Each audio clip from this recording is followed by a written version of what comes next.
The rooster crows. And when the rooster crows at this moment, Peter and Jesus lock eyes together. And suddenly the Lord's words flash through Peter's mind. Before the rooster crows tomorrow morning, you will deny 3 times that you even know me. And what happened? Peter left the courtyard weeping bitterly. He's wrecked emotionally. He's wrecked mentally. His own spirituality is being questioned at this very moment. Like he is just a wreck. He can't believe that he's done the very thing that he said he wouldn't do. Hey, we're in a series called Second Chance. In fact, the God of a second chance. How many guys would say, man, I am so thankful. I've experienced God giving me a second chance. You guys would say, at some point in your life, God's given you a second chance. I mean, all of our hands should go up at some point or another. We've all needed it.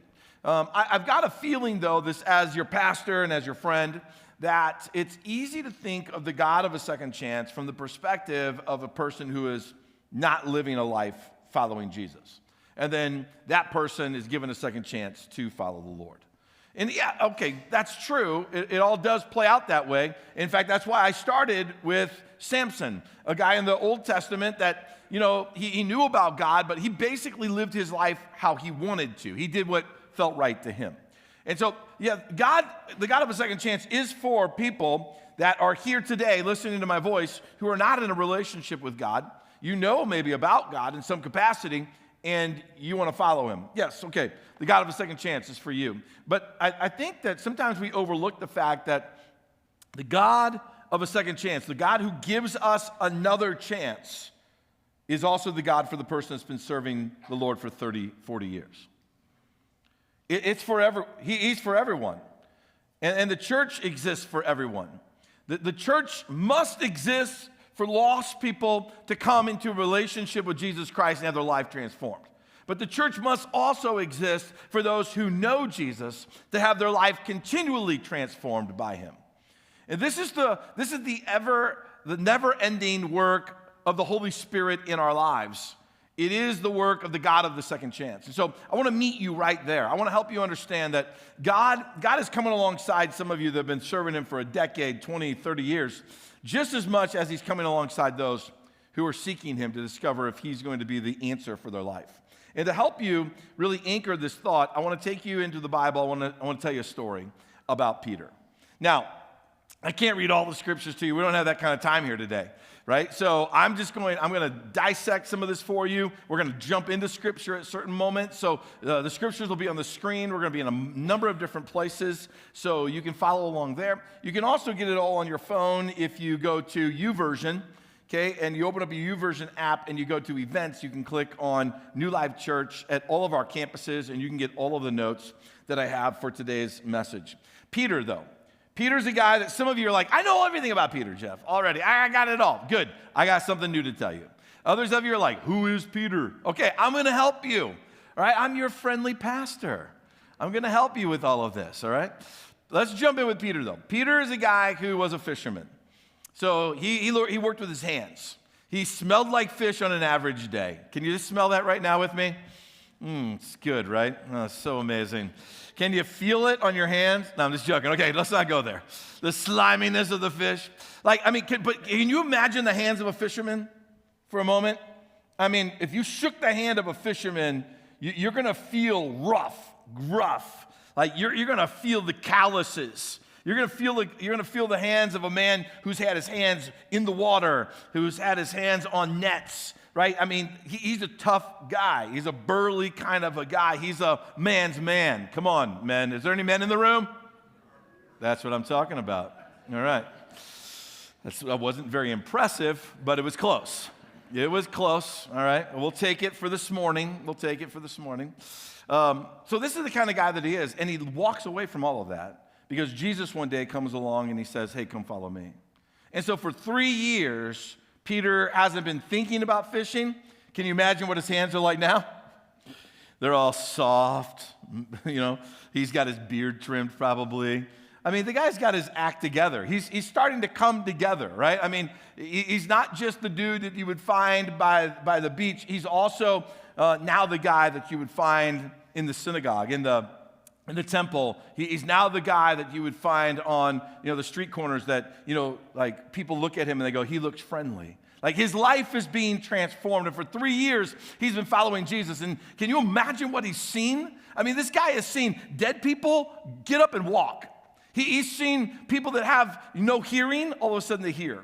He's seen people that are crippled, who can't walk, stand up, pick up their mat, and they walk away. I mean, Peter's seen thousands of people fed with just a couple of pieces of fish and some bread. Peter's seen hundreds, if not thousands of people experience all kinds of miracles. Plus, Peter saw Jesus walk on the water.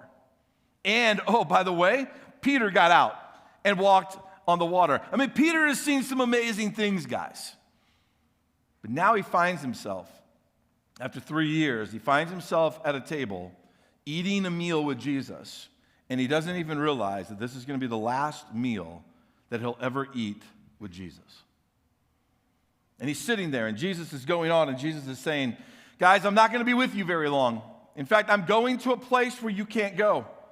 And Peter, inside of his mind, is thinking to himself, like, what do you mean you're going someplace that I can't go? I mean, do you not realize what I gave up for you?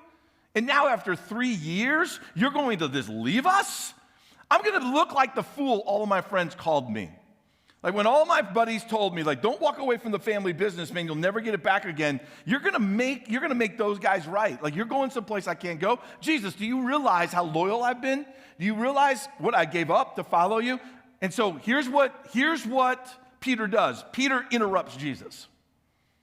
Now, I don't know about you, but there's people that I don't mind being engaged in conversation with and interrupting, but Jesus is definitely not one of them, right? Because the words of Jesus hold life. You go all the way back to the beginning of the Bible, and God spoke, and the sun lit up.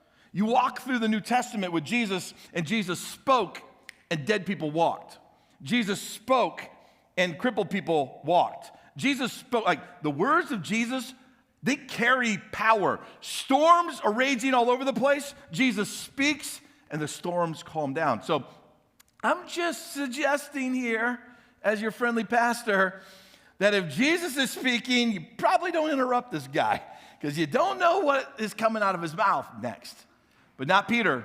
Peter's so caught up in the moment of, what? I've given 3 years of my life to this, and now you're just walking away? And Peter interrupts Jesus, and he says this in John chapter 13, verse 36. Simon Peter asked, Lord, where are you going?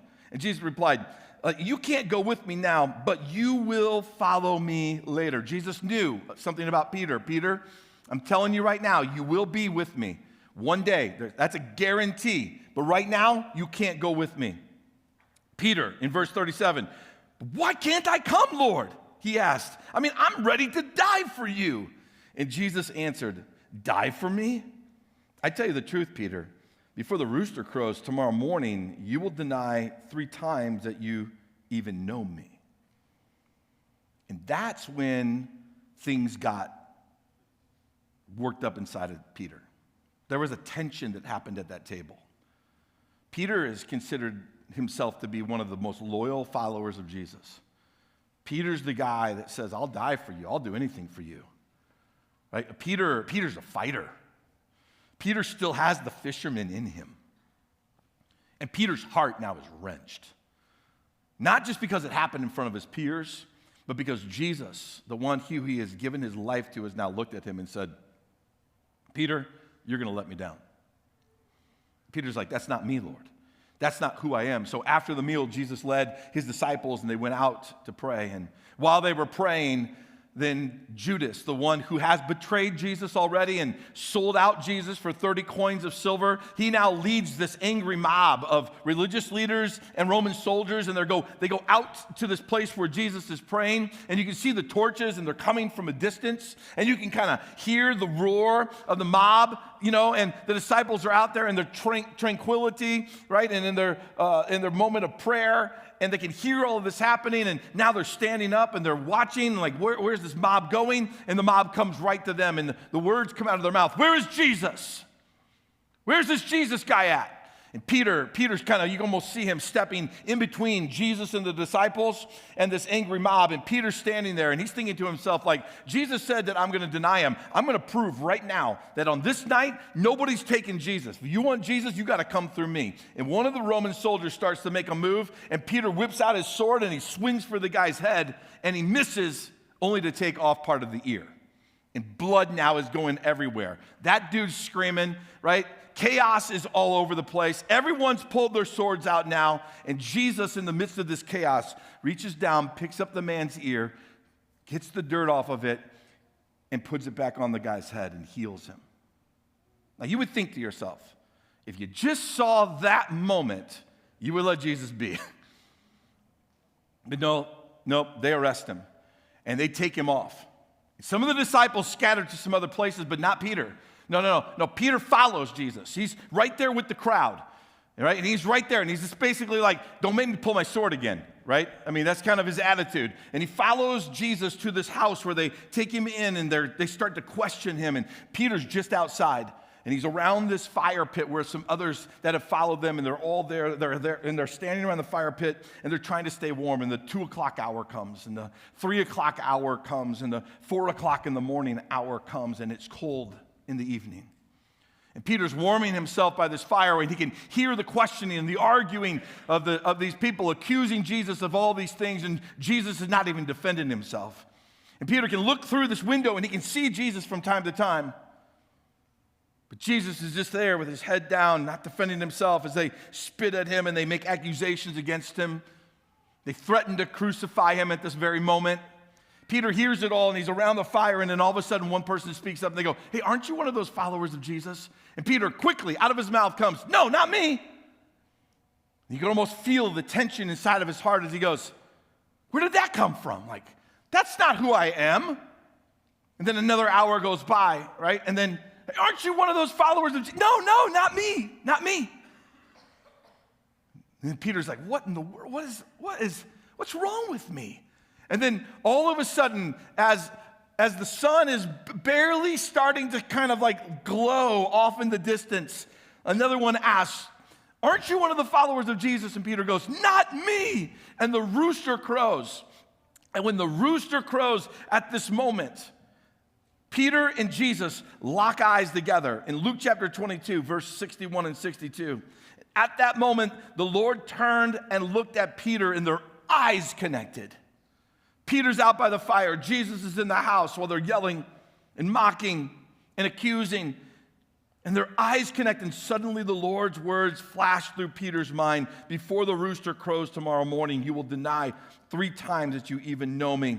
And what happened? Peter left the courtyard weeping bitterly. This is where his heart's at now. Weeping bitterly. He's wrecked emotionally. He's wrecked mentally.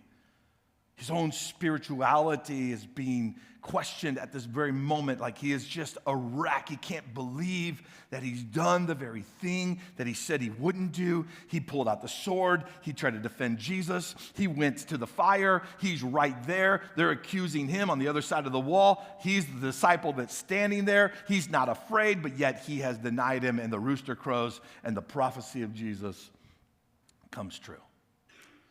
They take Jesus off and they crucify him.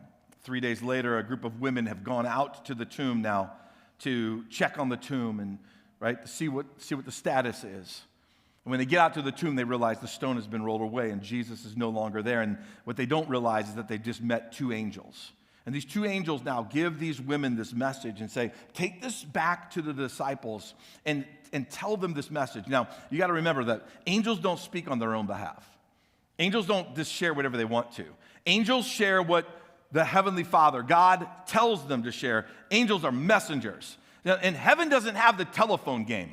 Like, God told one angel this, and then that angel told this angel, and then that angel told this angel, and then it gets down to the human being, and it's not the message that God spoke. Like, heaven doesn't have telephone game. So God speaks to this angel. This angel comes, and here's the message that God wants the disciples to hear. Mark chapter 16, verse 7. Now, go and tell the disciples, watch this, including Peter. He gets isolated out. Why? Because he's wanting to punish him? No, because he's wanting to remind Peter, I know you.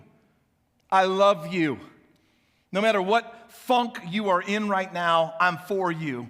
No matter how tough you are on yourself, because if Peter was this fisherman kind of a guy, let me tell you what this mindset of this fisherman is. His worst enemy is himself. He's going to be the toughest on himself. God knows this about him. And so he goes, go back to the disciples, including Peter, and tell them this, that Jesus is going ahead of you to Galilee, to the region of Galilee, which, by the way, is where Peter came from, next to the Sea of Galilee, where they fished. So now Peter gets this message straight from the Lord. And so what does Peter and the rest of the disciples do? They go towards Galilee. But what does this tell you about the heart of God? God loves Peter, even though Peter has denied knowing him. So a few days later, Peter and the disciples have made their way north from Jerusalem up to Galilee, and they decided, let's go do what we love to do, and they go fishing. How do I know that they love fishing? Because they fished all night and didn't catch a thing. You love fishing when you fish all night and you don't catch anything. Because I'm going to tell you right now, I don't love fishing. And if I'm out there for 30 minutes and we haven't caught anything, let's go get some coffee and some ice cream, somebody. Let's go do something else. You see what I'm saying? I'll wait for you to catch the fish, and then tomorrow we'll eat your fish. I don't even have to catch it. I'll go catch some Z's, right, on my pillow. But these guys, they love fishing. How do I know that? John chapter 21 says this, so they went out in the boat, and they caught nothing all night because they love it.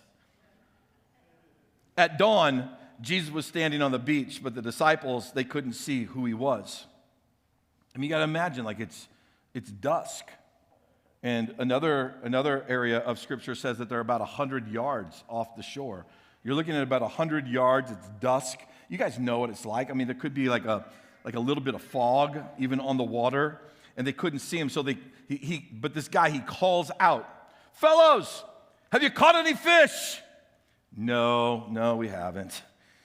He said, well, hey, throw out your net on the right-hand side of the boat, and you'll get some. One of the disciples says to the other ones, like, who is this joker? We've been out here fishing all night. Who's this guy on the beach? But they do it. So they did it. They threw their nets out on the other side of the boat, and they caught so much. The net was so full that they couldn't even bring it in. And that's when something happened inside of Peter. They couldn't see the guy. They didn't know who he was. They didn't recognize his voice. He's 100 yards in the midst of an early morning fog. But Peter has seen this before. He's like, there's only one guy who has the ability to tell us what to do, and it happens to a point that just blows my mind away. It must be Jesus. And the next verse says that Peter dives into the water, and he swims 100 yards to shore on this hope that no one else has ever done anything like that other than Jesus. And he gets there, and it's Jesus. And what does he find? He finds that Jesus has come to meet with him. In fact, he made him breakfast. And in John chapter 21, after they ate breakfast, Jesus then asked Simon Peter. Look, I just love even that verse. You could preach the rest of the message just on that verse right there. After breakfast, who in the world wouldn't want to have breakfast with Jesus? And then Peter's denied him. Peter feels the guilt and the shame of denying Jesus. And what is the first thing Jesus does? Let's have breakfast. Let's shoot the breeze, man. Come on, let's hang out together. He doesn't immediately go for the jugular vein of, I can't believe you denied me. I told you that you would do it to warn you so that you wouldn't do it, but you did it anyways. No, he doesn't go. He doesn't do anything like that. He just eats breakfast with him. Guys, this is the God of the second chance. The God of the second chance isn't there to slam you. He's there to come alongside, minister to your soul, minister to your heart. He's helping Peter know, I love you. And then once Peter realizes, you actually do love me, now Peter's ready for what Jesus is getting ready to say to him. Simon, son of John, do you love me more than these? Yes, Lord, Peter replied. You know that I love you. Then feed my lambs. Jesus told him. And Jesus repeated the question, Simon, son of John, do you love me? Yes, Lord, Peter said, you know that I love you. Then take care of whose sheep? Whose lambs? They all belong to him. And here's Jesus telling Peter, I'm going to trust you with what I have. I've always trusted you with what I have. I want you to do this. You're doing it for me, but they're mine. It's beautiful. Then take care of my sheep, Jesus said. Verse 17, a third time he asked him, Simon, son of John, do you love me? And Peter was hurt that Jesus asked the question the third time. And he said, Lord, you know everything. What happens right there at that moment? You know everything. It's like he flashes all the way back to the dinner table of the Last Supper when Jesus tells him, you're going to die for me? You're going to deny knowing me 3 times before the morning comes. Peter's flashing all the way back. He goes, you knew that before I ever did it. You know my heart.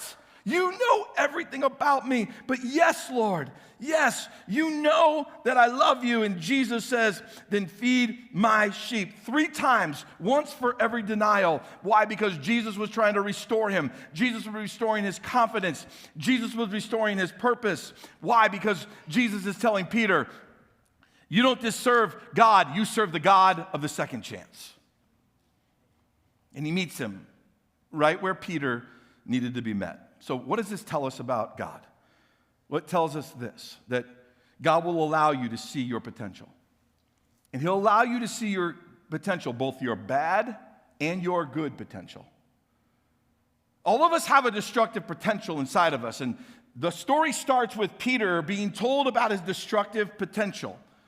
Peter, you will deny me 3 times before the sun rises. Like, you need to know, this lives in you. You're not as bold as you think you are, Peter. I know you think you're bold, but you're not as bold as you think you are. I know you think you're loyal, but you're not as loyal as you think you are. Push come to shove, Peter, I see something in you. It's your worst potential. I see it in you. I've seen it in you from the beginning, and I've wanted you to follow me regardless. But I see something in you, Peter, that you don't see in yourself. And we all have this destructive potential. It's called sin.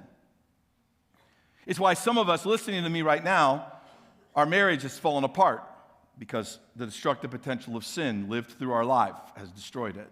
Some of us have relationships with siblings or family members or really close friends, and we don't have those relationships anymore because sin crept in and it brought division. Some of you have a DUI on your record. Why? Because sin crept in. Some of you have a criminal record. Why? Because sin crept in. Some of you are living very, very lonely days right now. Why? Sin crept in. Some of you are living underneath a blanket of guilt and shame right now for decisions that you made in your life. Why? Because sin crept in. Your destructive nature got the best of you. And eventually, what happens in our life if we keep following that destructive nature is that we hit rock bottom. The way I define rock bottom is this. It is the very worst version of you that could ever be lived on earth. That's your rock bottom. The worst version of you. And this is our destructive nature that leads us there. And God will allow you to walk out a path that leads to your very worst version of you on earth. He doesn't want you to do that, but he will allow you to do that. And here's the reason why, because he loves you. And if you've ever hit rock bottom like I've hit rock bottom, I know what rock bottom looks like for Jeff Baker. I know the worst version of Jeff Baker on this earth. Unfortunately, I stand before you some 30-some years ago, and the worst version of Jeff Baker was allowed to walk on this earth. And I'm telling you right now, that guy doesn't get the chance to walk on this earth anymore because Jesus has conquered that old man. And I have to keep bringing that old man back to Jesus all the time because that old destructive nature still lives inside of me, and it has to be crucified by Christ continually all the time. Come on, somebody. Are you with me? So Jesus comes alongside and he tells Peter, you have this destructive nature inside of you, and it can cause a lot of harm to you. And I want you to see it because when you see it, Peter, then you wake up, and here's what you're going to want to do. When you hit rock bottom, because I know, here's what you do. You want to turn around and you want to chase God. When you finally realize that, and it's the love of God that allows you to open up your eyes and see the rock bottom of life and to see the most destructive thing possible in your life. I've been watching, about all the hurricanes that happened down in Florida and the ones that went up into North Carolina, and they cause a lot of destruction. And one of the things that they talk about is the high water mark. Like, hey, the floodwaters came in at 6 feet, or the floodwaters came in at 8 feet, or the floodwaters came in and it was a historic moment, and they set the high water mark. And now there's all these high water marks that have been like record-setting because of these types of hurricanes and storms in many parts of our country. And this high water mark is where the dirty, filthy, nasty water carrying all the junk, it rose to this particular level, and it left a line on the outside of the building, on the inside of the building. And what is it telling us? It's telling us that, hey, in the future, this is the potential destructive power of water in this area where you live. And now that they know what that high water mark is, I guarantee you that as they go to rebuild, as they go to build new things, they're going to take into consideration, this is what the water can do here. We might want to build on higher ground. We might want to lift up foundations and start the living conditions higher than this, because if it did it once, it can do it again. In our lives, the destructive potential lives in us. If it did it once, it can do it again. But here's the good news. Jesus doesn't leave us in our worst potential. Jesus doesn't leave Peter in his worst potential. Jesus comes and meets Peter and he says, there's something better for you. You don't have to live this destructive nature. You can live your God-given potential, which is the very best version that you can live on this earth. That's what I love about him. Jesus comes to rebuild Peter. Well, I mean, look down in the hurricane areas. Aren't we going to rebuild all of that? You better believe we are. We're going to rebuild it. In North Carolina, are they going to rebuild? Yes, they're going to rebuild. They're going to rebuild better. I'm just thankful we're not a people that when destruction comes, we just leave the pile of destruction and walk by it all the time and build something new and constantly be reminded of all the junk. No, we're going to destroy all of that. We're going to get rid of all of that, and there's going to be new buildings that are going to go up. And if we as human beings take our destructive potential and we remove it out of the way and rebuild something new, how much more is God wanting to take you from your past destructive behavior and rebuild you into something amazing and great and incredible, so that the old man is gone and the new man gets to live. This is who our God is. And this is what happens to Peter. So today, man, if you're at rock bottom, look, here's the thing. If you even recognize you're at rock bottom, it's the grace of God. So praise God for that. Turn to him, run to him. If you're in a place where you have forgotten your God-given potential, you've been serving him for 20, 30, 40 years. It doesn't matter to me, 5 years. And you've drifted, Jesus is here. This is your beach moment. He's made breakfast for you. It's called this service. And he's wanting you to meet with him. And he's wanting to whisper into your heart and to let you know, I still have a potential for you that's greater than what you're living right now. So the question before us is, which version of yourself are you going to chase after? You going to chase after the worst version of you that's ever walked earth? Are you going to chase after the best version of you that's ever walked on this earth? Both of these things live inside of you. Which one are you going to feed? Which one are you going to chase? There's one last thing that stands out to me from this passage of Scripture, that if you don't get this, you'll never chase after your God-given potential. And that's that God doesn't reject you because of your failures. I don't know about you, but I am forever indebted to Jesus. My past failures, just write them down on a piece of paper and you'd be like, you're disqualified from being a pastor. But Jesus looked at them and somehow, miraculously, he covered them with the blood that was sacrificed on the cross. And he just made them go away. Because your past failures don't keep you from your God-given potential unless you let them. So Jesus comes back on the beach and he meets Peter and he tells him basically, dude, you're not out of the club. You're not out of the club. You've always been in the club. I came here, I made breakfast for you. I just ate a meal with you. I spoke to you in such a way that disarmed the guilt and the shame. I spoke to you in such a way that rebuilt your spiritual confidence. I restored you. I came alongside you. Basically, Peter, this is what I'm saying to you. I want you. And that's what I want you to hear today. I want you to hear today Jesus saying this. You're not kicked out of the club because of your past failures. I actually want you. If Peter was wanted, if Jeff Baker was wanted, you're wanted. It's all a matter of how desperate are you to chase after the God-given potential. For Peter, he was desperate enough that he jumped out of the boat and he swam 100 yards. When all of his buddies were like, dude, we got all this, you got to do all this. He could have been all distracted by what he was doing, but no, he got laser focused on Jesus and he goes, I have got to get at the feet of Jesus. And I'm willing to swim my way to shore to get there. And today, in this moment, in this beach moment, will you jump out of the comfort zone and will you swim your way to Jesus? Will you give it your all? Will you chase after Jesus today? Because if you will, you'll have a moment with Jesus that no matter how long you've been serving him, he will whisper into your spirit today and he'll remind you of your God-given potential, which is you living your very best version of yourself on this earth.